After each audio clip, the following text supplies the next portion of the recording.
Bendito sea el nombre del Señor. Estamos llegando a la parte final de estos 3 días que he estado con ustedes.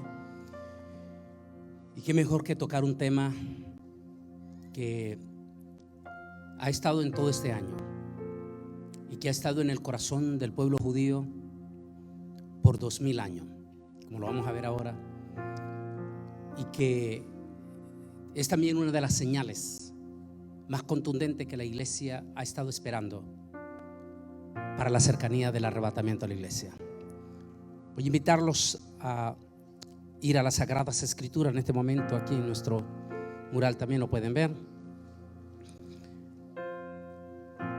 En este escenario, en esta imagen preciosa, primero voy a mostrarle a nuestra gente en Facebook también esa promesa que la iglesia nunca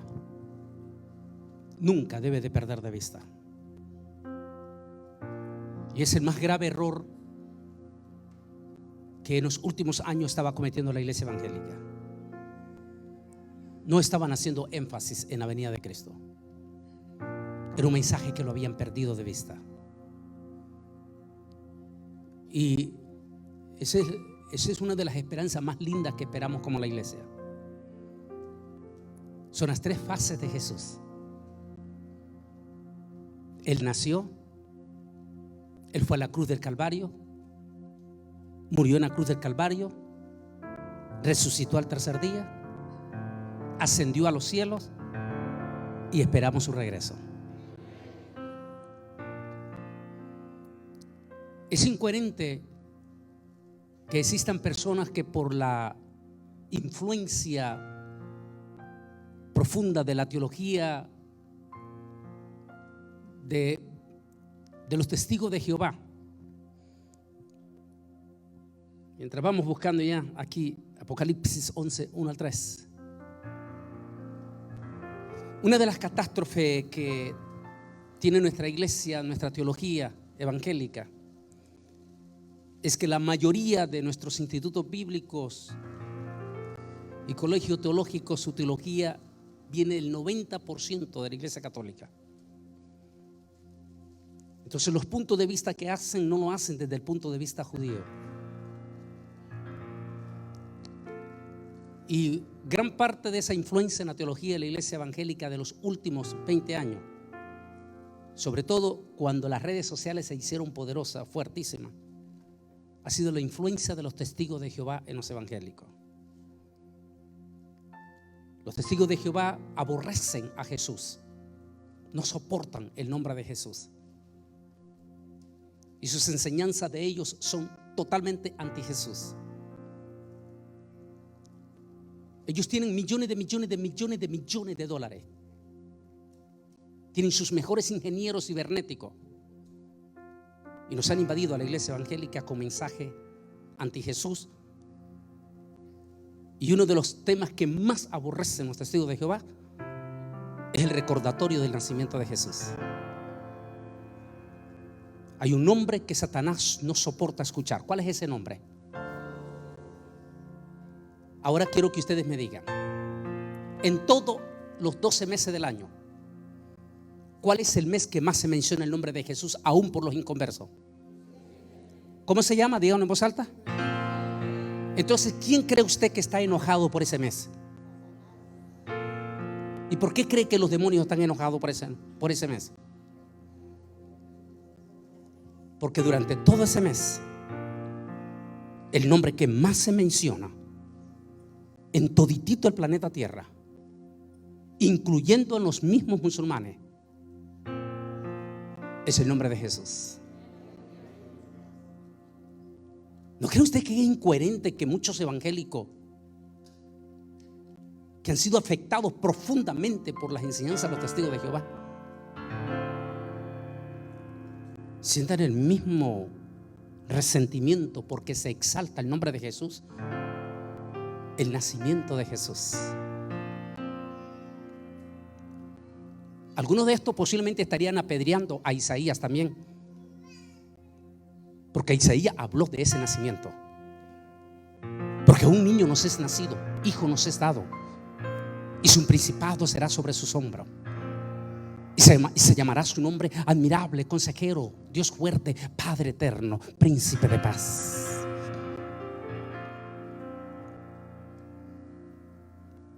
Pero bueno, ese no es el tema. Vamos rápidamente a la palabra del Señor. Apocalipsis capítulo 11 versículo 1 al 3 dice: y entonces me fue dada una caña semejante a una vara de medir, y se me dijo: levántate y mide el templo de Dios y el altar y a los que adoran en él. Pero el patio que está fuera del templo, déjalo aparte y no lo midas, porque ha sido entregado a los gentiles. Ellos hollarán la ciudad santa 42 meses. Y ordenaré a mis 2 testigos que profeticen por 1260 días, vestidos con ropa áspera. Oremos. Amantísimo Dios y Padre celestial, estamos ante el grandísimo trono de tu presencia para darte las infinitas gracias, Señor, por esta palabra que hemos leído, en la cual, Señor, va a estar basado la reflexión de esta noche. Que esta palabra sea de bendición para todos los que están presentes aquí en el Sendero de la Cruz en Houston, Texas, como también sea de bendición para los miles que están conectados en las redes sociales. En el nombre de Jesús también pedimos, Señor, y en tu nombre reprendemos todo demonio que esté utilizando cuerpo de hermanos resentidos, los cuales tratan de robarle la bendición en las redes sociales mientras las personas están escuchando, entrando con blasfemias o sencillamente confundiendo. En el nombre de Cristo Jesús, tu Hijo amado, reprendemos a esas personas para que no roben y no intervengan en las almas que están recibiendo la palabra. En el nombre de Jesús te lo pedimos. Amén y amén. Pueden sentarse.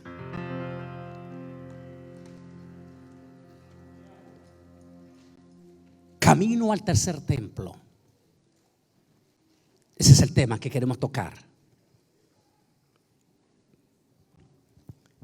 En esta imagen que usted ve, estamos allí en el corazón del monte del templo o monte de Moriah. Y en esa parte, aunque algunos rabinos dicen que más o menos unos 30 metros, un poquito para acá o para atrás, pero parte de esos linderos de donde está esa mezquita, estuvo el primero y el segundo templo, el primer templo de Salomón. Es decir, que de esa parte del edificio, unos 30 metros para atrás, pudo haber estado el lugar santísimo hacia atrás. En ese impresionante monte de Moriah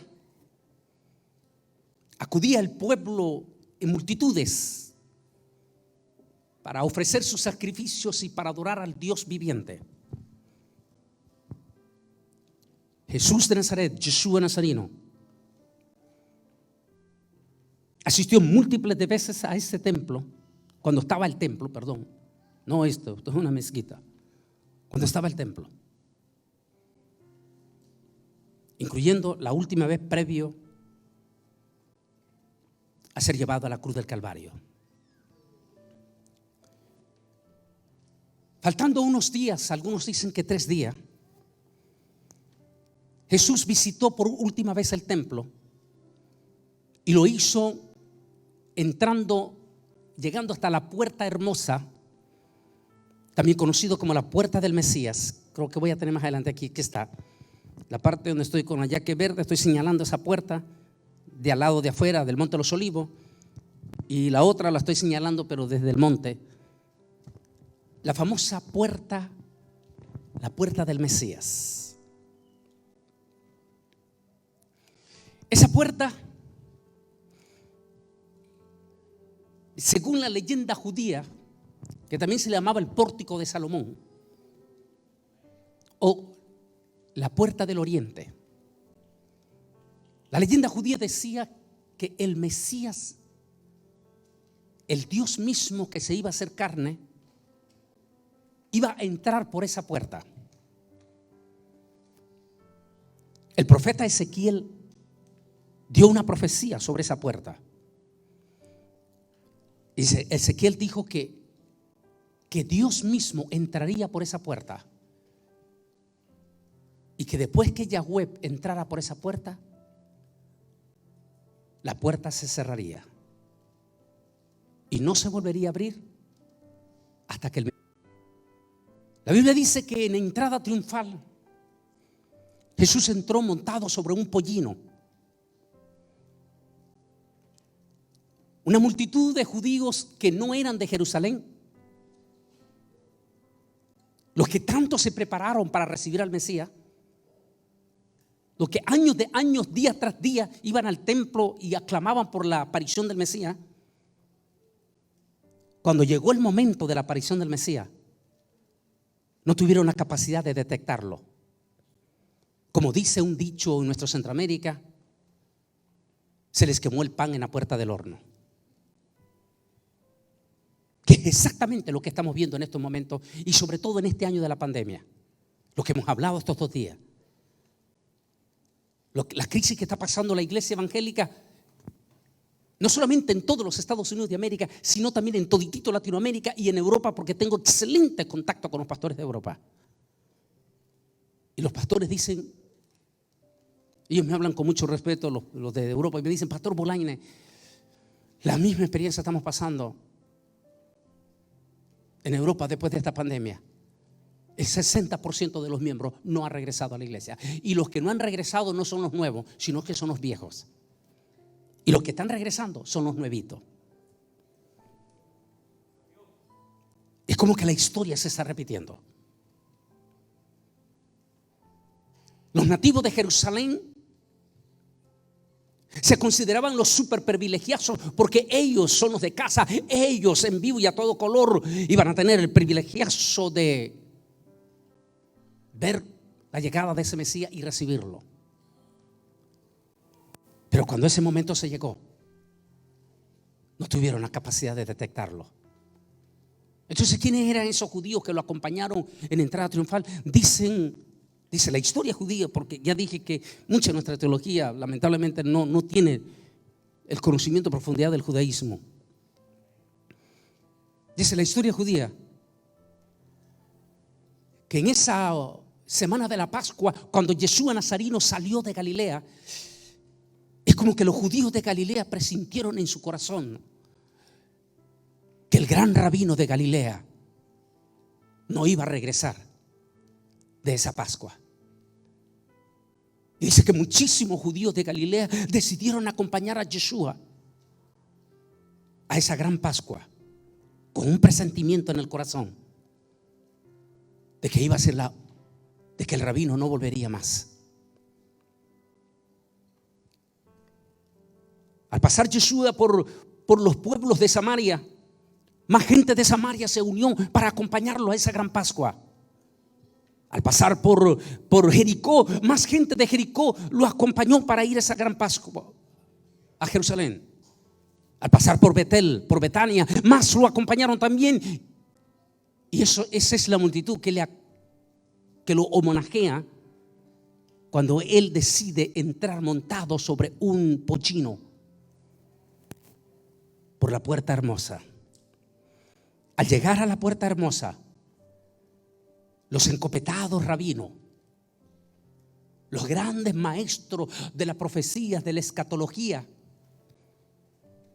en lugar de detectar la gran profecía del profeta Zacarías que había dicho: alégrate, oh hija de Sión, porque aquí tu rey manso y humilde entra a ti montado en un pollino.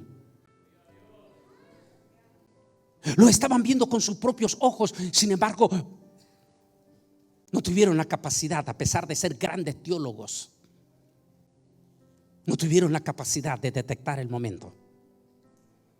Y lo que hicieron fue comenzaron a blasfemar contra Jesús. Dile a esa gente que se calle.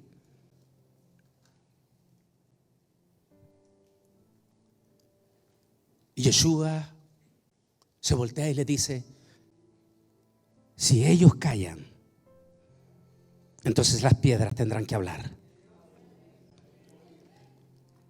después de decir esa palabra y ver el desprecio de aquellos religiosos que no tuvieron la capacidad de detectar el momento,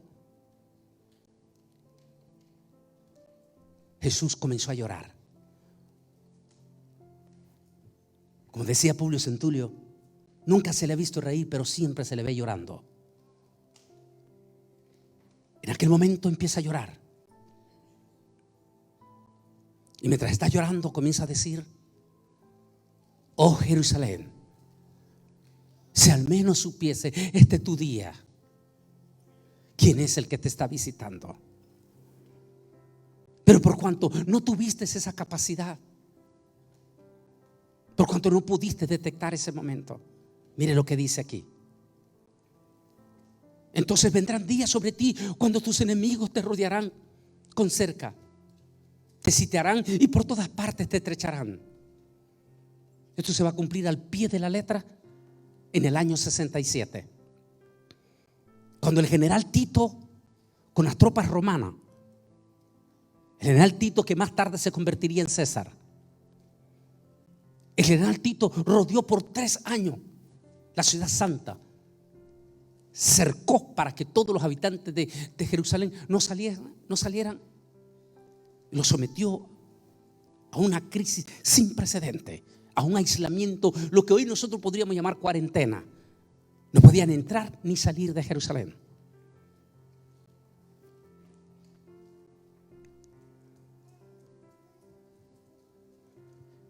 Te derribarán a tierra y a tus hijos dentro de ti. Así pasó. Cuando las tropas de Tito entraron a Jerusalén, dicen que la sangre corría como ríos sobre las calles de Jerusalén, de la gran matanza que llevó a cabo las tropas romanas. De eso es lo que Jesús está llorando en esa entrada de la puerta. Te derribarán a tierra y a tus hijos dentro de ti, y no dejarán en ti, aquí está la otra parte, y no dejarán en ti piedra sobre piedra, por cuanto no conociste el tiempo de tu visitación. La historia dice que cuando el general Tito entró hasta el templo, el monte del templo, después de cargar con el candelabro, eso que vamos a hablar más adelante, robar los tesoros, decidió destruir el templo. Hoy los miembros del Instituto del Templo dicen que el templo estaba construido con marquetas de piedra especial, caliza, que había traído Salomón y que también las cortó de esa misma manera Herodes el Grande. Y que cada una de esas marquetas que componían el templo pesaban entre 1 tonelada a 2 toneladas. Cuando Tito quemó el templo y todo y miró esas marquetas, tomó la decisión, dicen los historiadores como Flavio Josefo, tomó la decisión de pulverizar esas marquetas para evitar que los judíos trataran de reconstruir el templo. Sin darse cuenta, Tito estaba cumpliendo la gran profecía que está leyendo usted allí: y no quedará piedra sobre piedra que no sea destruida.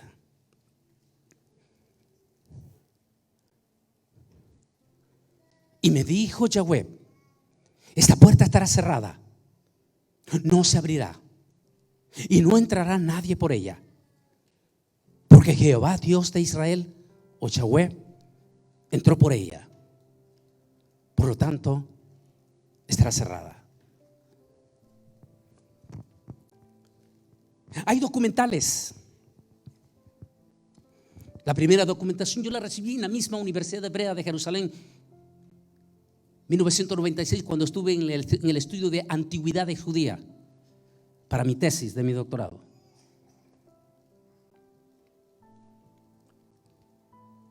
La misma Universidad Hebrea enseña lo que Discovery hoy en día lo confirma, porque Discovery tiene un documental sobre esa puerta. Los mismos historiadores de la Universidad Hebrea testifican que el último personaje relevante, ¿qué quiere decir relevante? O sea, el último personaje famoso de la historia el último personaje famoso de la historia que pasó por esa puerta se llamó Jesús de Nazaret. Desde entonces, ningún otro personaje famoso de la historia ha pasado por esa puerta. En el año 70, después de la destrucción del templo, Simón el Celote, que era uno de los líderes de los celotes, donde se encontraron los famosos rollos del Mar Muerto, que por cierto, Mateo menciona que Celote era uno de los seguidores de Yeshua Nazareno, uno de los 12 apóstoles.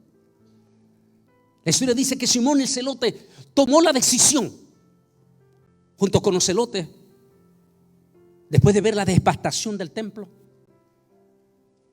de cerrar esa puerta. Y lanzó un conjuro, que nadie se atreviera a entrar a esa puerta, porque estaría cerrada hasta que el Mesías regresara.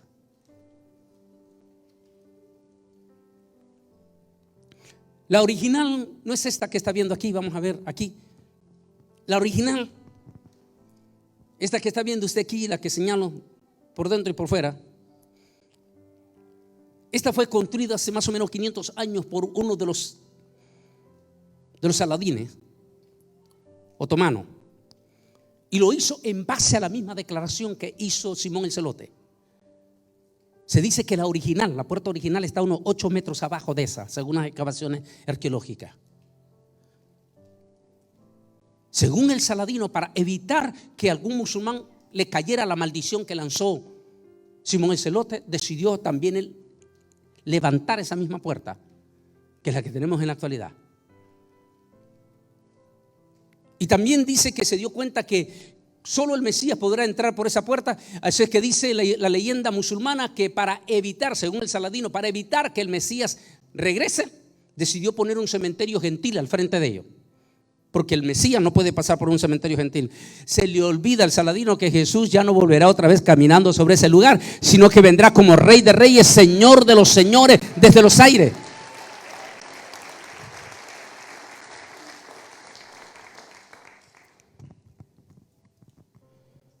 Así es que en ese lugar estuvo ese templo que destruyó Tito. Desde aquel momento el templo se convirtió en un lugar abandonado. El pueblo de Israel, los habitantes de Jerusalén, los que sobrevivieron a la masacre, para el año 135-37, el emperador Adriano, el segundo emperador de origen español, tomó la decisión de cambiar el nombre de la tierra de Israel por el nombre de Palestina. La palabra Palestina no aparece en ninguno de los datos antiguos de Israel, excepto en la teología evangélica católica. ¿De dónde viene Palestina? No viene de los filisteos. Es más, no existe una sola palabra que vincule Palestina con filisteo, ni en inglés, ni en español, ni en latino. Entonces, ¿de dónde viene la palabra Palestina? Cuando nos damos cuenta que el emperador Adriano decide dar ese nombre a la tierra de Israel en honor a uno de los 7 montes que rodean Roma hoy en día, y que es el más importante, y que es donde está la famosa iglesia Sixtina de los papas. Se conoce como el Monte Palestino hoy en día en Roma. Así es que Adriano decide cambiarle el nombre en honor a uno de los montes de Roma. Y a partir de ese momento, la idea de Adriano era que a partir de los siguientes siglos nadie se acordara de la palabra de Israel, y que solo todo el mundo se acordara solo de la palabra Palestina, Palestina, Palestina, Palestina y Palestina y Palestina. Según la idea de él, es que al cabo de los muchos siglos Israel nunca más volvería a existir. Pero se equivocó. Si bien es cierto, todos los historiadores gentiles y procristianos Mordieron el anzuelo y en lugar de escribir Israel en las historias escribían Palestina, Palestina, Palestina, Tenomapa, Palestina, excepto los judíos que estaban regados por todo el mundo. Ellos en todos lados se seguían congregando y no mencionaban la palabra Palestina, sino mencionaban la palabra Eres Israel. Y decían el próximo año va a Jerusalén, el próximo año volveremos a Jerusalén. Eres Israel, tierra de Israel. Ellos no mencionaban la palabra Palestina por 2000 años, 3 veces al día en sus oraciones, como al estilo de Babilonia. Ellos lloraban en dirección a Jerusalén y en su llanto decían: el próximo año volveremos a Eres Israel, la tierra de Israel. Durante todo ese periodo, casi 2000 años, el monte del templo fue convertido en un basurero.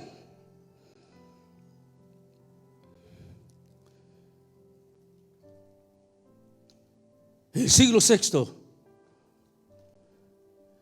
uno de los emperadores llegó, y que vamos a ver la historia más adelante, y construye esta mezquita, 2 mezquitas en el lugar más sagrado del pueblo judío. Y con ello plantó la abominación. Porque hasta hoy en día no se le permite a los judíos ni a los cristianos, no se nos permite llegar al monte del templo y hacer nuestro culto y adorar a nuestro Dios en voz alta. Es más, ni siquiera se nos permite llevar una Biblia. En octubre del año pasado estuve con un grupo. Nuestros viajes que hacemos son viajes de estudios y investigaciones a Israel. Y entramos al monte del templo, como vio en una foto, y se nos prohibió terminantemente penetrar una Biblia dentro del templo, y se nos obligó a dejar nuestra tableta en el bus, porque se dieron cuenta ellos que en la tableta llevamos la Biblia. Ni a cristianos ni a judíos hoy en día los musulmanes nos permiten en el monte del templo mencionar en voz alta el nombre de Yahweh ni el nombre de Yeshua.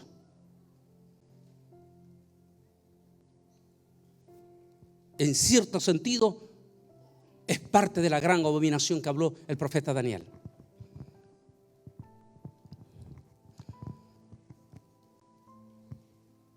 Al menos algunos cuantos judíos entran hoy en día al monte del templo, al menos pueden entrar al monte del templo, sobre todo si ellos pueden entrar como religiosos, si son judíos norteamericanos o latinos, pueden entrar con el pasaporte de su país y todo, y pueden entrar al monte del templo. Pero hace 70 años, más bien hace 52 años, a ningún judío se le permitía llegar al monte del templo, ni siquiera al muro de los lamentos. Por 2000 años el judaísmo lloró y lamentaban. Por eso se llama muro de los lamentos, porque cuando lograban llegar al muro de los lamentos, lo más cercano donde estuvo el templo, por eso se llama muro de los lamentos, el cótel. Allí lloraban en ese muro. Las imágenes que ustedes están viendo ha sido popular para ustedes y se han preguntado tal vez múltiples de veces ¿por qué ellos visten de negro? Ahí se le conoce como los judíos ortodoxos. Hay diferentes ramas. Está uno de ellos, como el de la barbita, el señor ahí, el rabino. Eso se le conoce como los hasidim, que se les conoce como los mesiánicos. Es decir, los que están esperando que aparezca el Mesías. Porque recuerde que hace 2000 años el pueblo de Israel no aceptó a Yeshua como Mesías, para que se cumpliese la palabra de Jesús cuando dijo: yo he venido en nombre de mi Padre y a mí no me habéis recibido, otro vendrá en su propio nombre y a ese le recibiréis.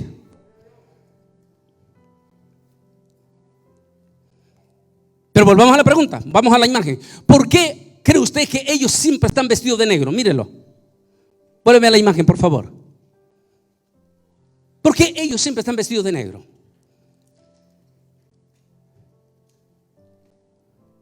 La respuesta es, cuando usted le pregunta, es porque desde el año 70 en que el templo fue destruido, el corazón del judío está herido y siente dolor profundo hasta que el templo no sea reconstruido, porque no pueden volver a ofrecer sacrificio como lo hacían antes. Así es que en Edad Media, por favor vuelva a la imagen, en Edad Media ellos tomaron la decisión de vestirse de negro hasta que el Mesías regrese, como señal de luto. Es señal de luto. Y no van a cambiar esa vestimenta. Estos ortodoxos, dicen ellos, no la van a cambiar solo hasta que el Mesías regrese y el templo esté construido. Es una forma, dicen ellos, es una forma de tener presente en cada judío que el tercer templo se tiene que construir. Ese tercer templo que siempre ha estado en el corazón de todos los judíos en 2000 años. Aquí vemos imágenes del muro de los lamentos. Ahí se va al muro de los lamentos. Se meten los papelitos de las peticiones de los parientes que no han regresado todavía ahí en las indígenas. O se ponen en esos papelitos las quejas o el dolor.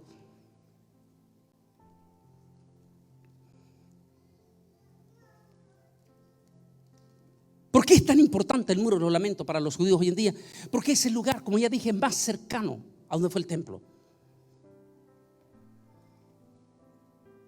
Pero la verdadera felicidad de ellos, dicen, se terminará cuando el templo vuelva a ser reconstruido.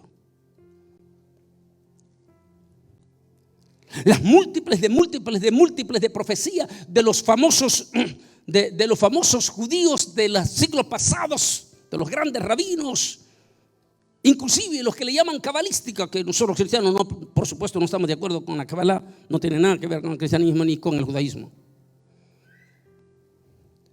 Pero hay muchos de ellos que practican la cabalá. Según ellos, las predicciones de ellos, según cuando el tercer templo esté listo para reconstruirse, será la más grande señal que el Mesías ansiado estará a pronto a aparecer. Es por eso que en cada siglo ellos intentaron una y otra vez intentar regresar a Jerusalén para preparar el camino a la reconstrucción del templo, pero no se podía dar. Hasta que vino la guerra de los 6 días. Y en la guerra de los 6 días, Israel reconquistó Jerusalén. La parte antigua de Jerusalén, y tomó posesión Israel y puso la bandera en el monte del templo. Pero las Naciones Unidas de inmediatamente intervino. Las Naciones Unidas, que es parte del nuevo orden mundial, de inmediatamente intervino las Naciones Unidas y dijeron: Israel tiene derecho a todo, mas no del monte del templo. El monte del templo es propiedad de los musulmanes, porque es el tercer lugar más sagrado de los musulmanes. Y fue a partir del año 70 para acá en que se empezó a regar en todo el mundo y en todas las universidades de que allí en ese lugar, monte del templo, Mahoma ascendió a los cielos, montado en un caballo con alas, subió a los 7 cielos. Es una leyenda, por supuesto, porque no hay evidencia, prueba. Y esa es la leyenda que los musulmanes tienen para reclamar que ese lugar es sagrado para ellos. Así que 1967 Jerusalén vuelve a manos del pueblo judío, pero no se le permite tocar el monte del templo. Se le da libertad. De esto que vuelve a las imágenes, se le da libertad de ir al muro de los lamentos, hacer todos sus homenajes, su fiesta y todo en el muro de los lamentos, pero no se le permite el monte del templo. Pero a partir de aquel 7 de junio de 1967, déjeme, ya ahorita les leo esto. A partir del 7 de junio de 1967, los judíos comenzaron a gritar en el muro de los lamentos: por la venida del Mesías, a bendecir a Yahweh y a decir que el tiempo de su venida ya era necesario. Sin darse cuenta, del 67 ellos comenzaron a cumplir otra profecía de Jesús.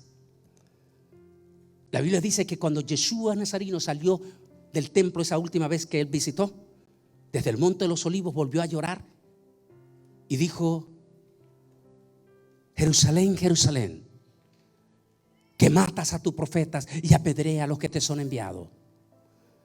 ¿Cuántas veces quise juntar a tus hijos como la gallina junta sus polluelos debajo de sus alas, pero no quisiste? Ahora tu casa será dejada vacía, y desde ahora no me volveréis a ver hasta aquel día en que estés lista para decirme: Baruch haba Hashem, bendito el que viene en el nombre del Señor. Desde el 7 de junio de 1967 en Israel, a 24 horas se está haciendo la misma oración en el Muro de los Lamentos. Pero se miraba lejos la construcción del tercer templo. Primero porque las Naciones Unidas apoyaban abierta y descaradamente el movimiento palestino, y a los musulmanes sobre el control de ese lugar.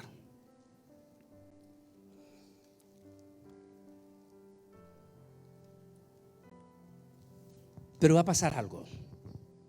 De momento comienza un movimiento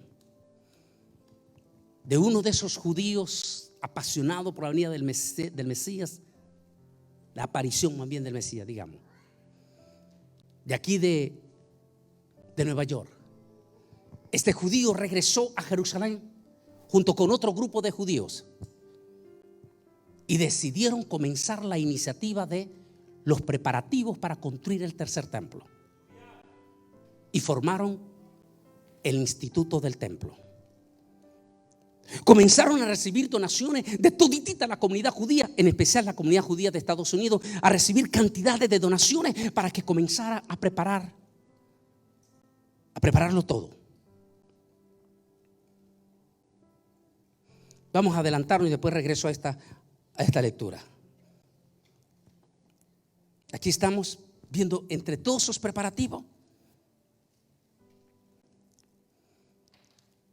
Comenzaron a trabajar duramente allí a un ladito del Muro de los Lamentos, de la plaza del Muro de los Lamentos, en el barrio judío. Allí está la grandísima sinagoga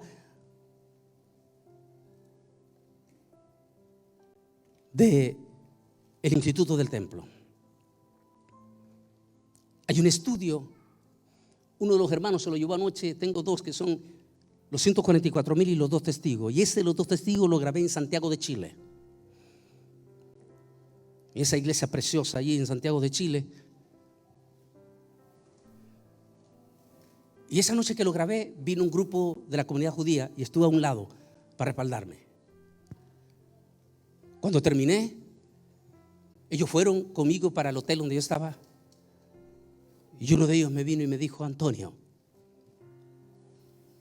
desde el 2011, los 3.500 jóvenes judíos ortodoxos que van al Instituto del Templo están teniendo una experiencia, me dijo, que no se puede publicar públicamente en Israel. Y es que Ruach Kodesh ha comenzado a visitarlos.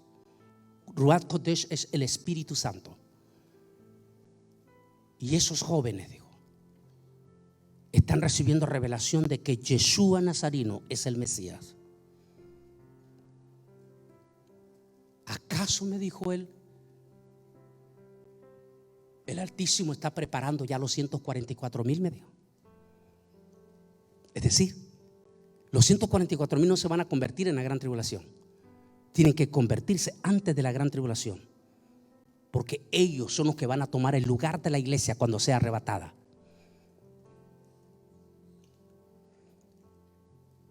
Hay múltiples de testimonios de cantidades de judíos, sobre todo jovencitos, ortodoxos, en secreto convirtiéndose. Pero a partir de ese momento, estos hermanos de Chile me contactaron, de la comunidad judía me contactaron con miembros del Instituto del Templo. Y en octubre pasado hemos tenido ya un contacto, si lo íbamos a hacer este año, pero vino la pandemia, lo estamos trasladando, si el Señor lo permite, en el próximo mes de junio, porque no se le permite entrar a gentiles. No se permite entrar a gentiles. Y me han dicho: Antonio, vamos a hacer la excepción por ti. Vamos a dejar entrar el grupo que trae, lo vamos primeramente a preparar antes de entrar.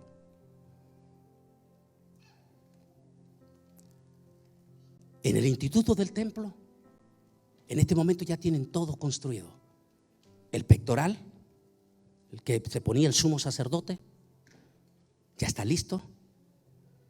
Tienen listas las arpas al estilo de David, originales de la época de David. Tienen listos todos los utensilios. Tienen todo preparado. Y estos miembros judíos ortodoxos del Instituto del Templo, todititos los días hacen impresionante. Tienen que verlo ustedes un día. Todos los días un grupito de ellos va y se mete al monte del templo.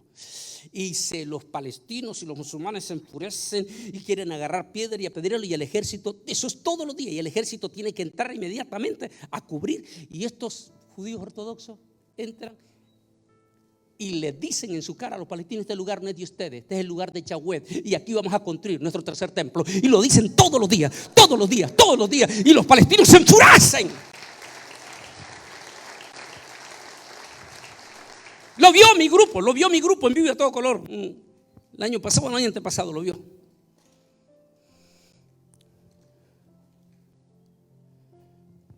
Los del Instituto del Templo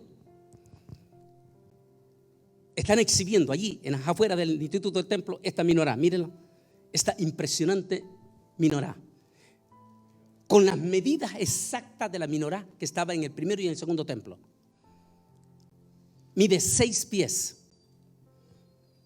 Es una minorá de 24 quilates de oro. O sea, es completamente de oro.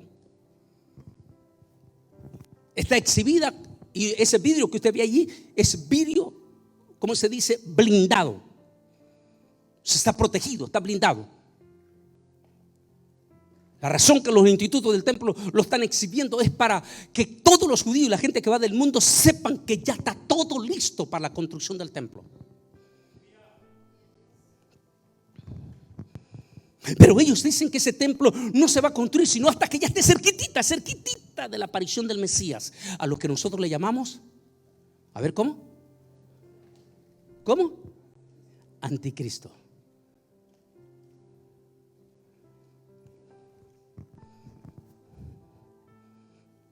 Entonces,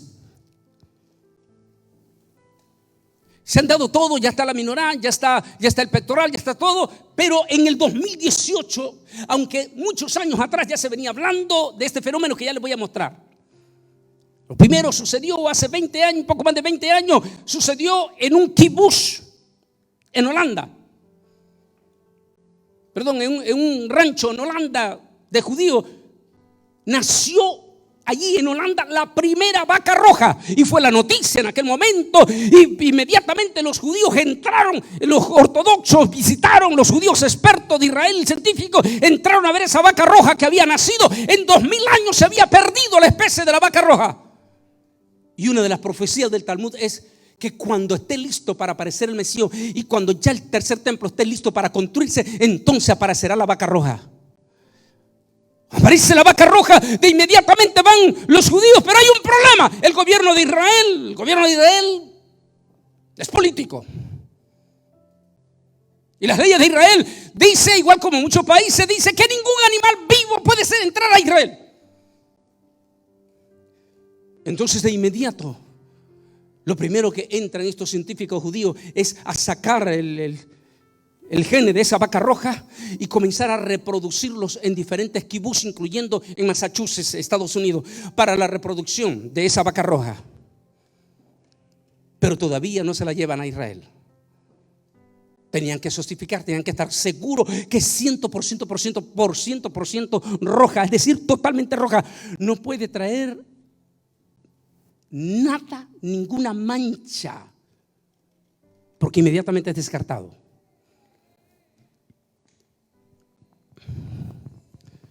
Así que empezaron a llevar para inseminar y deciden llevarlos en el 2015 por primera vez a Israel, en Kibutz, allá en el Negev. Y esta va a ser la sorpresa. 2018, coincidencia o no, los 70 años de Israel. Nace de esta vaca que fue genéticamente, o ¿cómo se dice?, inseminada. Pero la ley dice que tiene que ser nacida natural. Así que esta vaca es inseminada, no es natural. Pero la crianza de ella sí tiene que ser natural. Y ahí está la primera ternerita de la vaca roja, 2018. De inmediato entraron expertos rabinos en todos los aspectos del conocimiento científico del judaísmo, e inmediatamente hicieron todas las evidencias y pruebas sobre este ternerito de la vaca roja. Y ha comenzado el proceso acelerado de la reproducción de la vaca roja. ¿Para qué sirve? Dice en Deuteronomio, en Números capítulo 2 explica, Deuteronomio dice: y prepara a los que trabajan, a los levitas, que vayan y busquen una vaca roja que no utilice yugo, que no haya utilizado yugo, es decir, que sea virgen. Y sacrificará esa vaca roja, y las cenizas de esa vaca roja servirán para purificar a los sacerdotes.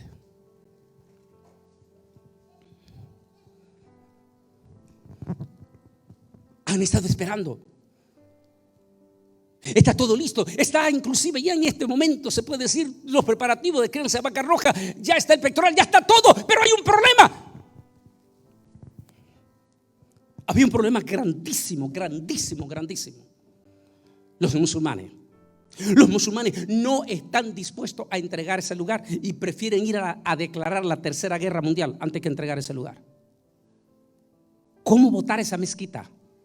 ¿Cómo derribar esa mezquita? Esa. Derribar esa mezquita y la otra, la El Aqsa, automáticamente significaría declarar la tercera guerra mundial.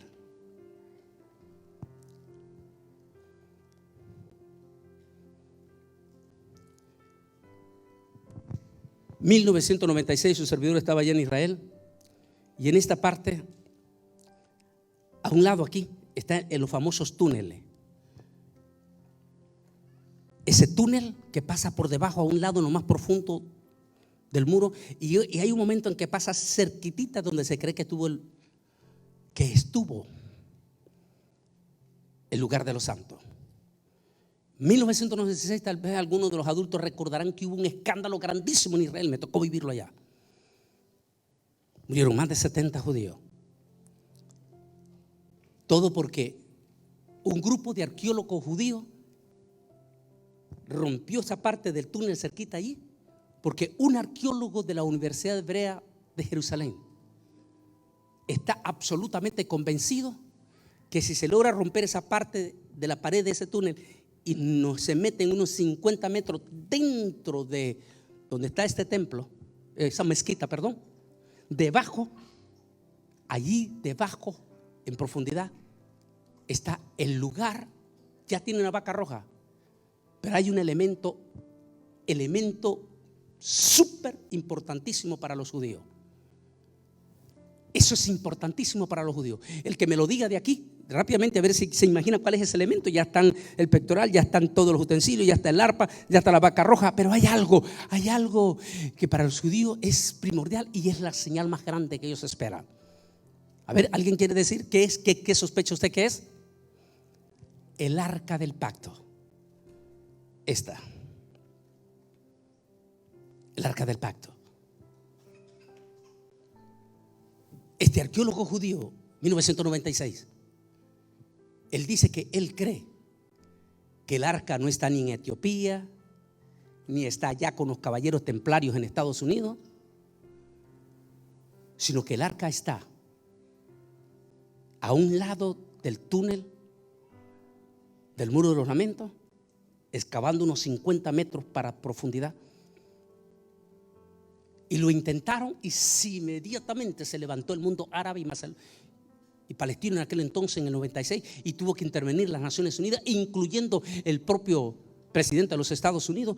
Bill Clinton intervino inmediatamente a favor de los palestinos y tuvieron que parar a los judíos para que no siguieran excavando ese lugar.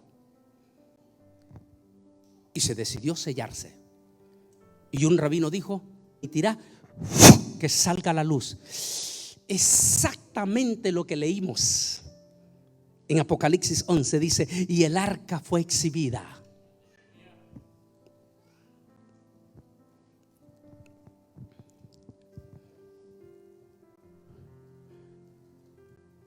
Están esperando esa aparición. Dicen ellos que será en el momento de la construcción. De alguna manera va a aparecer.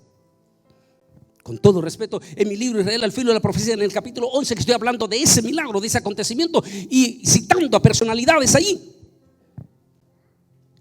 Y finalmente explico que Dios tiene guardado el arca, y en su momento, pero no para el anticristo, sino que aparecerá el arca con los dos testigos para desenmascarar al anticristo y para decirle que él no es el Mesías, que el Mesías es aquel que fue crucificado en la cruz del Calvario y que volverá, y que todos los judíos mirarán sus señas en sus manos y verán sus llagas en mis manos y en mi costado, dice Zacarías.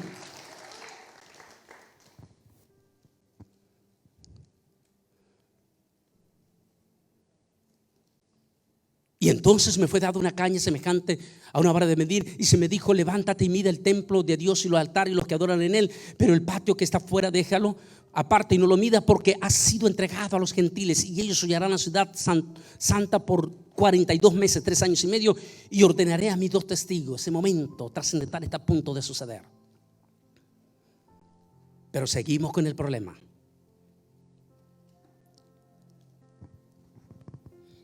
Todo está listo.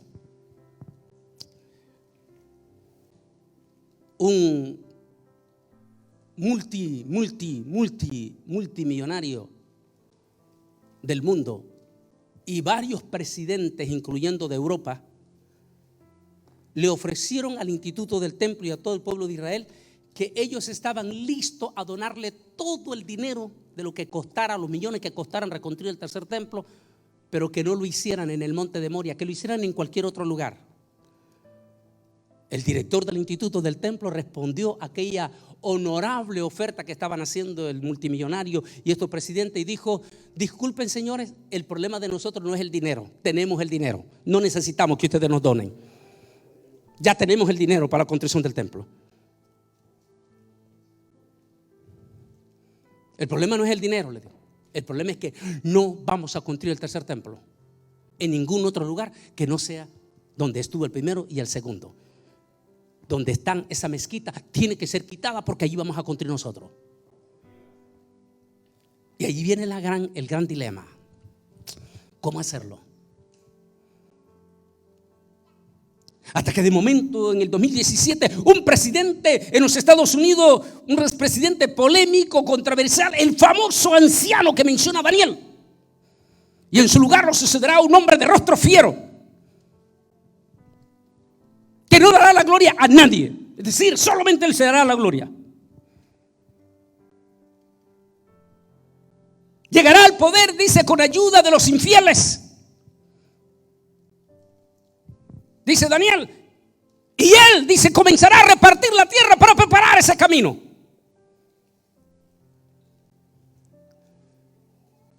Y de momento, en el 2011, se levanta un anciano de rostro fiero al frente de la nación más poderosa del mundo. ¿Cómo es el rostro de nuestro presidente?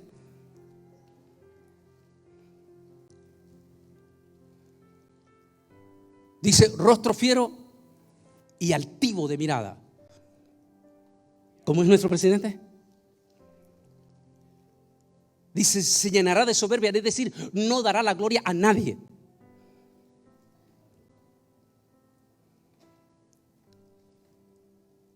Pero Daniel dice que él viene para cumplir una misión.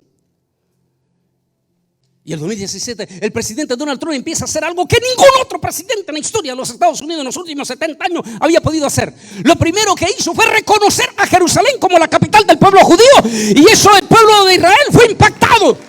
Ningún presidente se atrevía a hacer eso. Ni Bill Clinton, ni George Bush, ni Jimmy Carter, ni Nixon. Ninguno de ellos se había atrevido.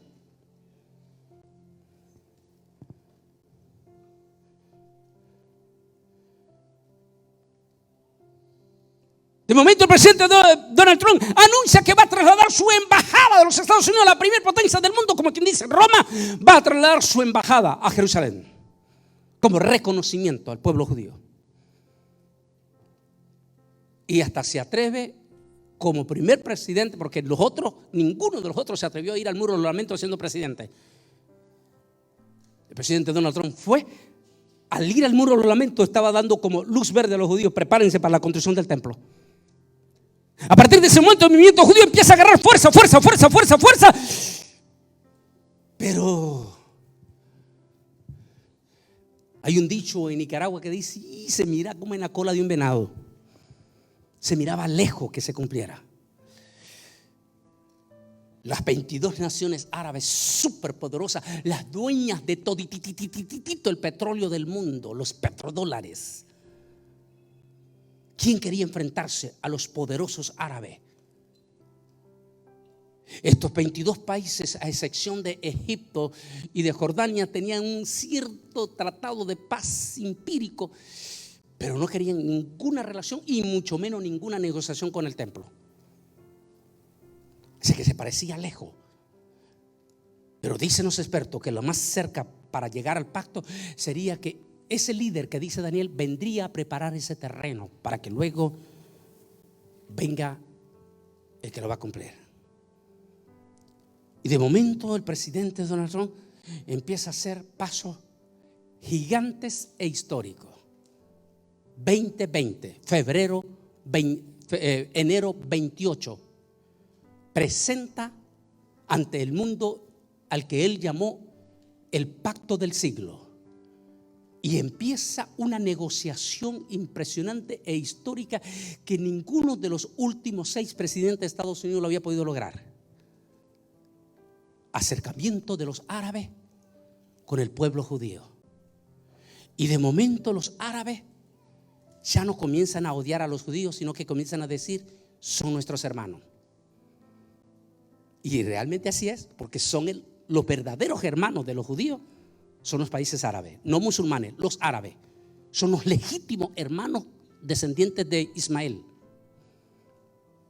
De momento los hermanos en la sangre, que son los 22 países árabes, por el trabajo de Donald Trump, empiezan ellos a sacudirse de ese odio desde 2019, y comienzan un acercamiento profundamente histórico. A tal manera que en septiembre de este año, en la Casa Blanca se firmó un pacto simultáneo con 2 países riquísimos de los Emiratos Árabes. Y el presidente Donald Trump anuncia que 9 países musulmanes más están en línea para hacer tratado ya de acercamiento con Israel. Dios mío, el pacto de Daniel se está acelerando.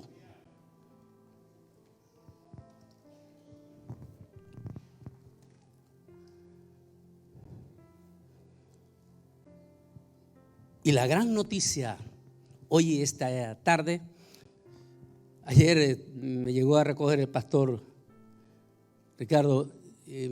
Estaba frustrado porque me falló la tecnología. Tenía que hacer mi programa El Mundo Actual ayer con el embajador de Israel. Me tuve que disculpar con él y quedamos que para el otro miércoles. Me falló la tecnología y no pude hacer el en vivo con él. Y hoy el embajador me mandaba una foto donde él está saludándose de codo con el embajador, que es la noticia desde antier para acá, el embajador de Marruecos. Marruecos, otro grandísimo país árabe, ha firmado en estos días ya relaciones con Israel. Todo se está preparando. De momento el presidente Donald Trump es electo y nosotros dimos, Dios mío, entonces ¿qué va a pasar ahora con el pacto? Solo Dios lo sabe, pero quiero dejar esa parte para la parte final. Todo eso está preparado, pero ¿cómo vamos a hacer? ¿Qué va a pasar? Algo tiene que pasar. Explico en el libro Israel al filo de la profecía sobre ese pacto. Y digo, algo grande va a suceder para que los árabes finalmente cedan el lugar y el templo se construya. ¿Por qué lo estoy dando este tema hoy? Por esta noticia. Voy para acá. ¿Y por qué Arabia Saudita? Porque Arabia Saudita es el hermano mayor. Es el hermano mayor de las 22 naciones árabes. Recuerde que en los países árabes, igual que en los judíos, hay un patriarcado. Al mayor se le respeta y lo que hace el mayor, el hermano mayor, todo lo obedecen. Aún África todavía mantiene esa costumbre. Lamentablemente América Latina no se nos heredó un patriarcado, sino un matriarcado. ¿Por qué? Porque recuerde que los latinos siempre están adorando a una mujer. A ver, ¿a quién adoran los mexicanos? Estoy hablando de mexicanos, no cristianos. ¿A qué mujer adoran? Los costarricenses, los nicaragüenses, los argentinos, los cubanos. Es por eso que en América Latina no existe el patriarcado, sino un matriarcado. Es por eso que la mayoría de los hombres y todo, antes de acostarse, no se pueden acostar sin antes llamar a la mamá.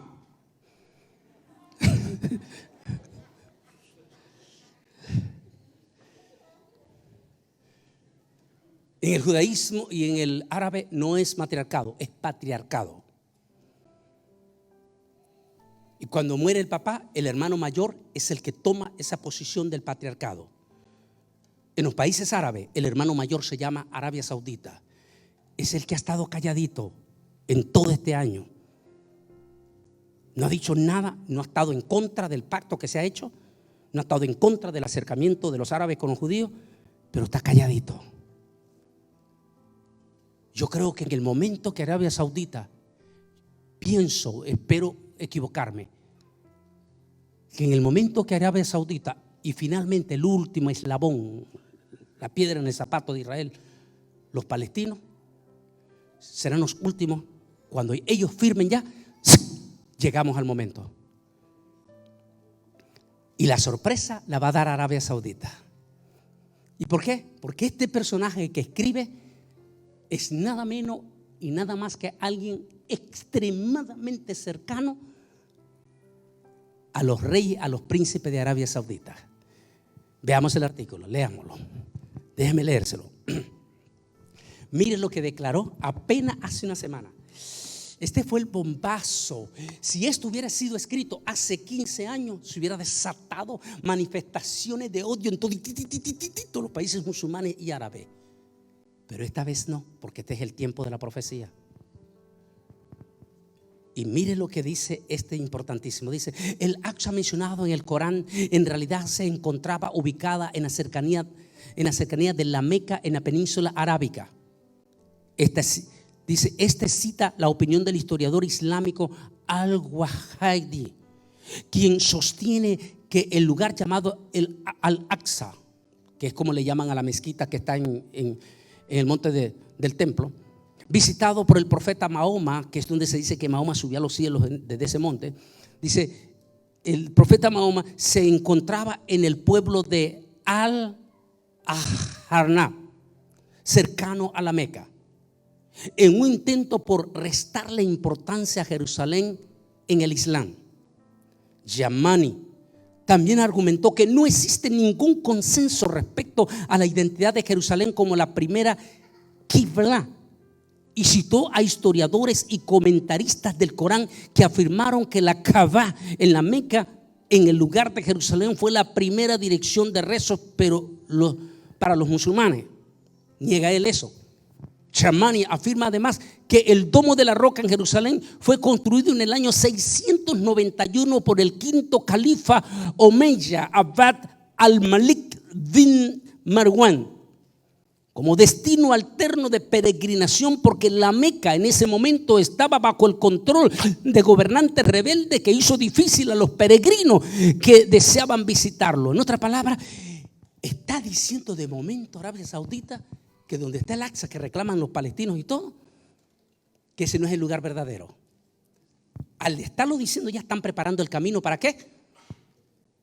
Para que la profecía se cumpla. Quitar ese lugar de allí y dejar el lugar ya para la construcción. Déjeme terminar. En conclusión, Chamani señaló que las múltiples opiniones y narrativas encontradas en las fuentes islámicas indican que el atribuirle santidad a lugares particulares tales como Jerusalén y la actual mezquita del Aqsa a menudo posee motivaciones políticas, oiga bien lo que está diciendo, y no tienen nada que ver con la religión o con la religión o con el profesor, con profesar, adoración. Y aquí está la fuente. Si eso se hubiera hecho hace 15 años, Dios mío, hubiera sido un polvorín. Pero como este año es el acercamiento de los árabes, los hermanos de Ismael con los hermanos de Jacob, está llegando el tiempo de la profecía. De momento se está ventilando ya. Si ese no es el lugar sagrado y todo, si es una cuestión política, entonces, en el momento que los 22 países árabes ya firmen la paz con Israel, van a concluir que tienen luz verde los judíos para construir su templo.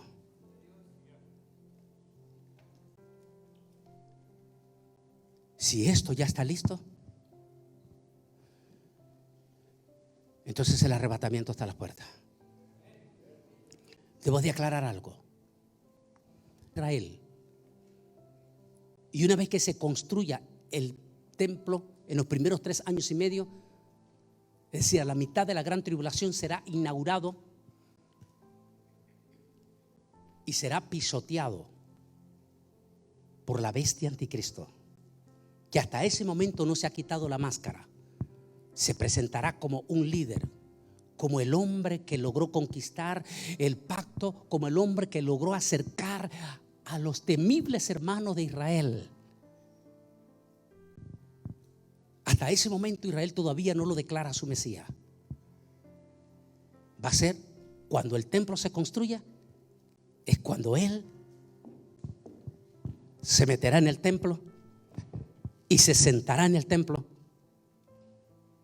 haciéndose pasar como Dios. Recuerde que el mismo Satán estará encarnado en él. Una vez que ya logre, ya no le interesa lo demás, ya no le interesa más. Se quita la máscara. Tal como lo menciono, cómo es que aparecen los 2 testigos. Y cuando se quita la máscara, en ese mismo lugar, allí en el monte del templo, posiblemente en el muro de los lamentos, aparecerán 2 personajes históricos. 2 hombres que Israel absolutamente los reconocerá. Porque esos 2 hombres no vienen para la iglesia, vienen para Israel. Los 2 testigos, Moisés y Elías. ¿Por qué? Porque Israel está esperando a esos 2 hombres. Ojalá que algún día alguno de ustedes sea invitado a la noche del Seder, de la Pascua judía. Vaya a un hogar judío y se va a dar cuenta que en esa Pascua, que se hace toda la ceremonia de la cena, se mencionan solamente a 2 personas en esa fiesta y se dice: estamos esperando a nuestros 2 testigos. Y en ese momento a una niña, a los niños se le da algo y alguien va a tocar la puerta. a la hora que está sirviendo. Y esos niños salen corriendo y ellos dicen: es Elías y Moisés. ¿Por qué en Israel todavía se está esperando a Elías y a Moisés? No, Enoc no significa nada para los judíos. Pero Elías y Moisés sí. Porque hasta hoy en día, cada año, se repite el nombre de ellos. Además, ¿quiénes fueron los que aparecieron con Jesús en el monte de la transfiguración? Elías y Enoc, Elías y Moisés. ¿Y qué hablaban? ¿Qué hablaba Yeshua con estos dos? Debió haber sido algo tan interesante como para que Pedro, que recuerden que a Pedro le gustaba bastante el chisme. Estaba tan fascinado Pedro escuchando aquello que hasta propuso construir 3 enramadas.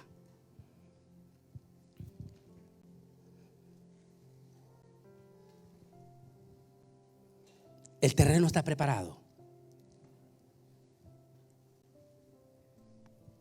Todo el mundo habla del presidente Donald Trump como el hombre, por supuesto, porque es el number one en estos momentos, hasta el 20 de enero.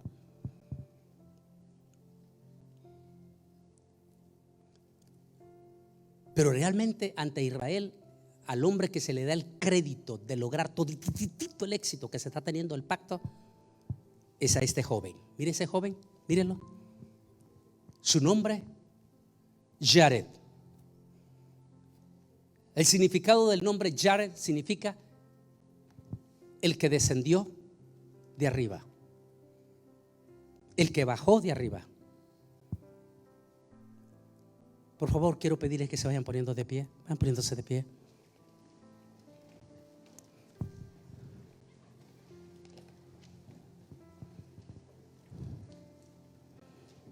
En el 2018,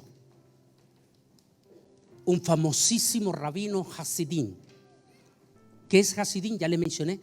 Son los que se declaran mesiánicos, pero mesiánicos no de estos que andan allí, de muchos latinos, mexicanos y todo, que antes eran católicos, después se aburrieron de ser católicos, se hicieron evangélicos, se aburrieron de ser evangélicos y ahora quieren ser judíos y se denominan mesiánicos. No estamos hablando de eso. Mesiánicos, están hablando de estos hasidín, los que todavía están esperando al Mesías. Un prominente hasidín dijo el 2018 que para el año 2022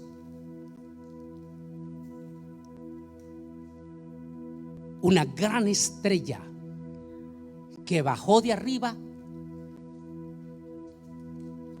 recordando la profecía del profeta Balaam, la famosa estrella. Y entonces dijo: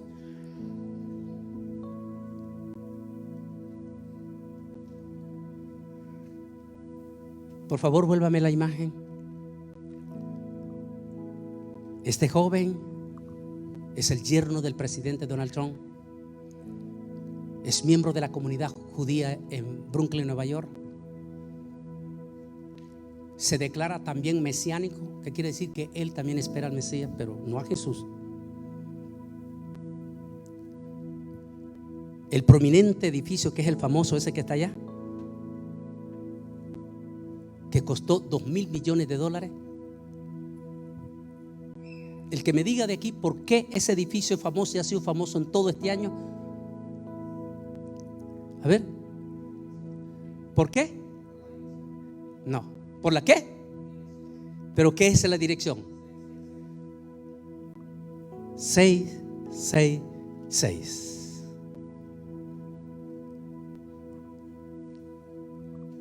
La imagen de este joven fue ayer.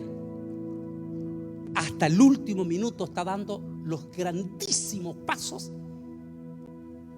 Y de hecho, el anuncio de los periódicos de todo, incluyendo Estados Unidos, hoy fue que él va a encabezar en estos días la gran comisión diplomática para la firma del acuerdo de paz de relaciones diplomáticas entre Marruecos e Israel. El último acto lo está directamente dirigiendo este joven. No importa que Estados Unidos no le interese ver ni nada, ahí no le importa, pero hay un pueblo que lo está viendo. ¿Cuál es ese pueblo? ¿Cuál cree usted que ese pueblo lo está viendo? Israel. Lo está viendo como el verdadero arquitecto de toditito este acercamiento de paz.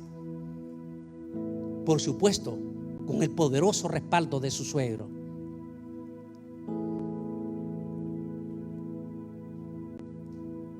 ¿Cómo dijimos que significa su nombre? El que descendió de arriba. No dice del cielo, el que descendió de arriba. Jared. ¿Qué dijo el prominente rabino Hasidim 2022? Que en el 2022 una gran estrella que descendió de arriba se manifestará. A lo mejor se equivoque. No necesariamente tendrá que ser así. El presidente Donald Trump se va el 20. Es probable que se archive el tratado del proceso y que va a apoyar. Puede que sí, puede que no. Pero hay una pregunta de $1 millón que solo Dios lo sabe. Todo el mundo sabe que a este gobierno nuevo que comienza el 2021, solo va a tener 4 años. ¿Qué pasaría? Vuélvame la imagen. ¿Qué pasaría si ese joven, dentro de 4 años, regresa junto con el famoso secretario de Estado como candidato a la presidencia de los Estados Unidos de América? Toditito los expertos dicen que no importa quién sea el candidato dentro de 4 años republicano, va a ganar, porque solo le van a dar 4 años a este gobierno. Si llegara a suceder, a lo mejor, si llegara a suceder, el hombre del pacto de Israel se convertiría en quién. Además de eso, ¿en quién se convertiría?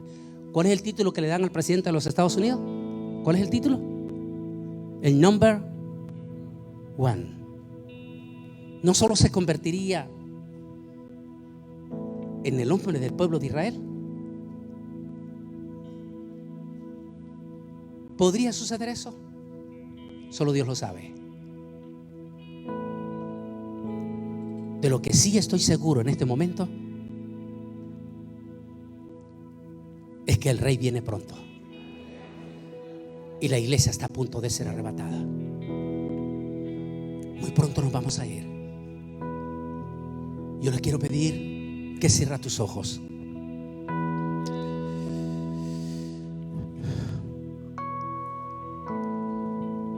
Según este rabino Hasidim, el 2022 va a pasar algo muy grande. A lo mejor sí, a lo mejor no.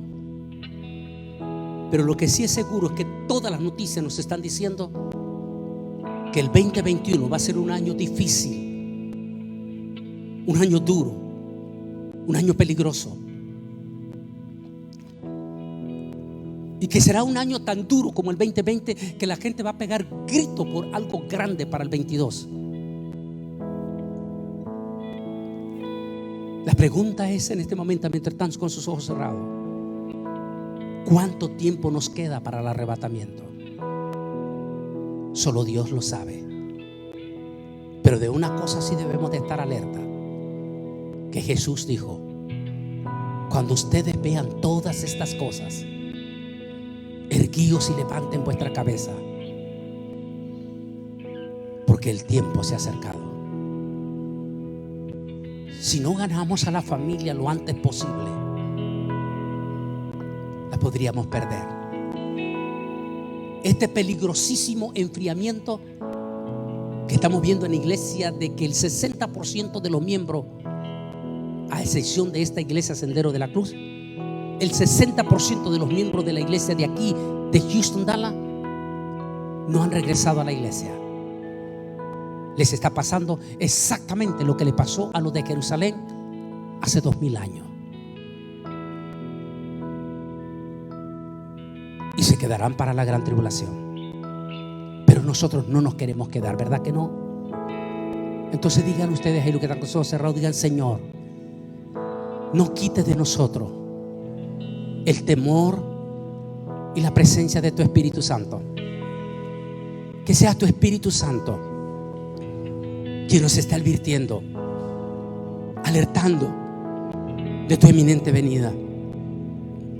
No permita que este enfriamiento nos afecte a nosotros ni a mi familia, sino que reaccione. 4 años difíciles, donde miles de hermanos evangélicos van a desaparecer, van a dejar la iglesia. Va a haber un enfriamiento escalofriante y blasfemia en contra de la venida del Señor, para que se cumpla la palabra de Él que dice: mas el que persevere hasta el fin, este será salvo. Pídale esta noche, por favor, orando, dígale: Señor, danos el privilegio de perseverar con nuestros hijos. Quiero pedirle a todos los que son familia: agarren a sus niños, a sus hijos, agárrenlo, abrácenlo en este momento, porque vamos a orar por la familia. Agárrenlos, agarren a sus hijos, agárrense familia y digan: Señor, aquí estamos como familia. Estamos a punto, Señor, de enfrentarnos a 4 años difíciles, duros, que si tu arrebatamiento no llega en estos 4 años, Padre, vamos a ver a muchos que se nos van a ir. No permita que seamos nosotros, dígaselo, no permita que seamos nosotros. Por eso digan todo, por eso estoy diciendo que una familia diga: por eso pongo a mi familia en tus manos, Señor. Mis niños, mis hijos, que cuando en 4 años van a ser adolescentes, que ellos no se apartan de ti, dígalo.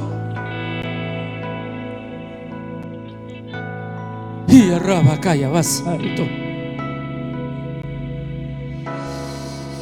Y arraba, calla, va santo. Bendito Santo Dios Todopoderoso. Y arraba, calla, arraba, santo. La venida de Jesús está cerca. Y arraba, calla, arraba, santo. Y su rostro yo veré. Y arraba, calla, santo. Padre, en el nombre de Jesús,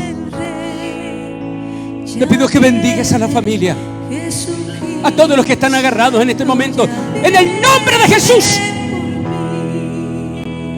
le prohibimos a ese virus llamado coronavirus, le prohibimos terminantemente tener autoridad de muertos en nuestros cristianos. En el nombre de Jesús, en cada casa cristiana, en cada apartamento de los que están esta noche en las redes sociales, estará la señal de la sangre del Cordero. Y este espíritu de enfermedad llamado coronavirus no tendrá autoridad de muerte sobre nuestro pueblo. Se lo prohibimos en el nombre de Jesús sobre todos los que están aquí y los que están conectados en las redes sociales. Pero sean reprendidos los demonios que han estado infiltrados ahí.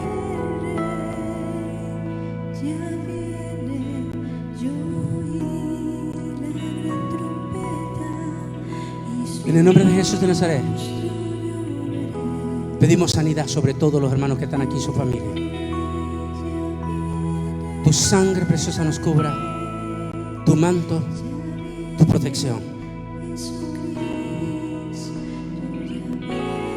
Vienen momentos difíciles, Señor, antes que llegue esta vacuna a todo el pueblo.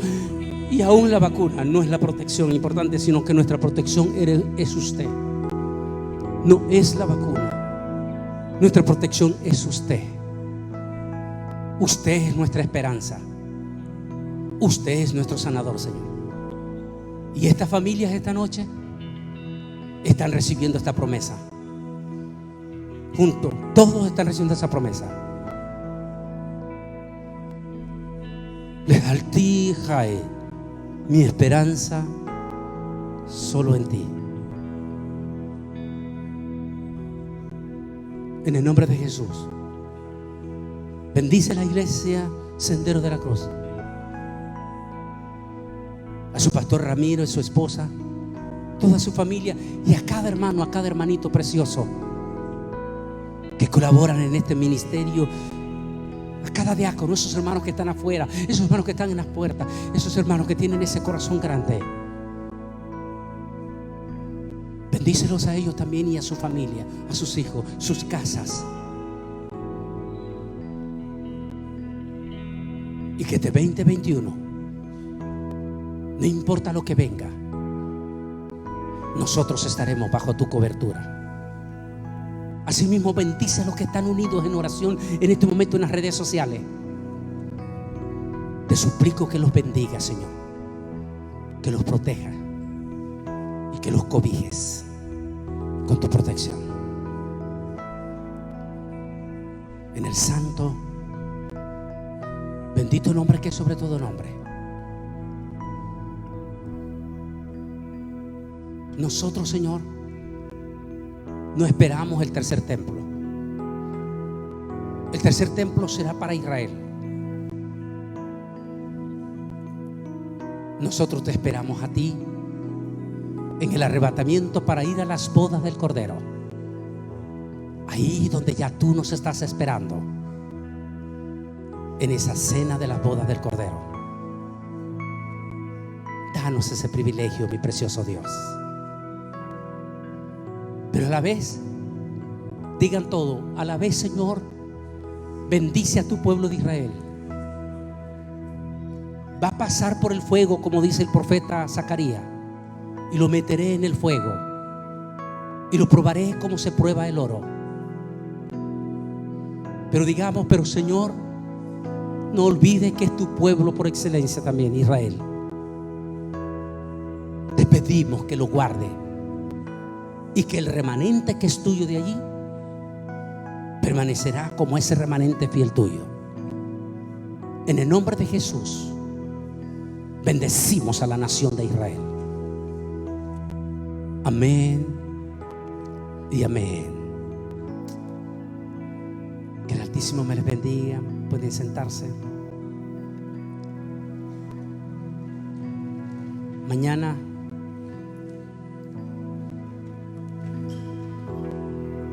el evangelista Gary Lee estará compartiendo con ustedes. Estoy seguro que traerá linda palabra también. Vivan esta experiencia esta semana única para ustedes. Que terminen calentados para enfrentar el 2021. No tengamos miedo, porque si han salido victoriosos en este 2020, también tendremos la victoria en el 2021. Gracias, pastor. Dios les bendiga.